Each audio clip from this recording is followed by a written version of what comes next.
Pain is temporary, quitting is forever. Welcome to day 22 of India gets moving challenge. Morning routine complete చేసుకొని ఆఫీస్కి అయితే start అయిపోయినా. ఈ 15,000 steps ఛాలెంజ్లో నేను నేర్చుకుంది ఒకటే, కన్సిస్టెన్సీ ఈజ్ ద కీ. ఇంకా ఆఫీస్కి వెళ్ళిపోయినా, వర్క్ అయితే కంప్లీట్ చేసుకున్నా. యాజ్ ఆఫ్ నో 3,500 స్టెప్స్ అయితే కంప్లీట్ అయినాయి. నా కాలు పరిస్థితి అయితే నిన్నటి మీద కొంచెం బెటర్ ఉంది, కానీ పెయిన్ అయితే వస్తుంది. ఇంకా వర్క్ కంప్లీట్ చేసుకుని రిటర్న్ ఇంటికి అయితే స్టార్ట్ అయిపోయినా.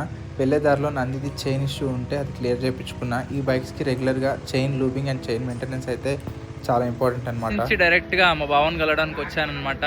ఈయన హైదరాబాద్కి షిఫ్ట్ అయిపోతున్నాడు. హౌస్ రెక్కింగ్కి వచ్చాం. నీ వ్యూ చెప్పు బా, ఈ 15,000 స్టెప్స్ ఏంటి, కథ ఏంటి, నువ్వేమనుకుంటున్నావు అసలు దీని గురించి? నేనైతే మా వాడు అసలు ఈ 2,000 స్టెప్స్ కంప్లీట్ చేస్తాడని అనుకోవట్లేదు. 15,000 స్టెప్స్. బట్ వీడు ఆ సాహసం చేశాడంటే పెద్ద సాహసం అని చెప్పుకోవాలి.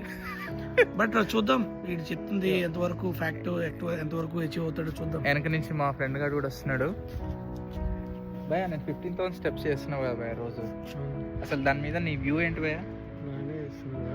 అవునా, కొంచెం మొహమాట ఎక్కువ. ఫ్రంట్ హౌస్ చూడడానికి అయితే వచ్చినాము. ఎక్కడ దొరికితే అక్కడ టైం దొరికినప్పుడల్లా లైట్గా వాక్ అయితే వేసేస్తున్నాను అనమాట. ఇంకా లైట్గా పెయిన్ అయితే మెల్లగా స్టార్ట్ అయింది వాక్ చేస్తున్నప్పుడల్లా. కానీ అదే పెయిన్తో మెల్లమెల్లగా వాకింగ్ అయితే చేస్తున్నా. ఇంకా ఈవినింగ్ వాక్కి వెళ్దామనేసరికి పెయిన్ ఎక్కువైంది. 12,000 స్టెప్స్తో క్లోజ్ చేశాను.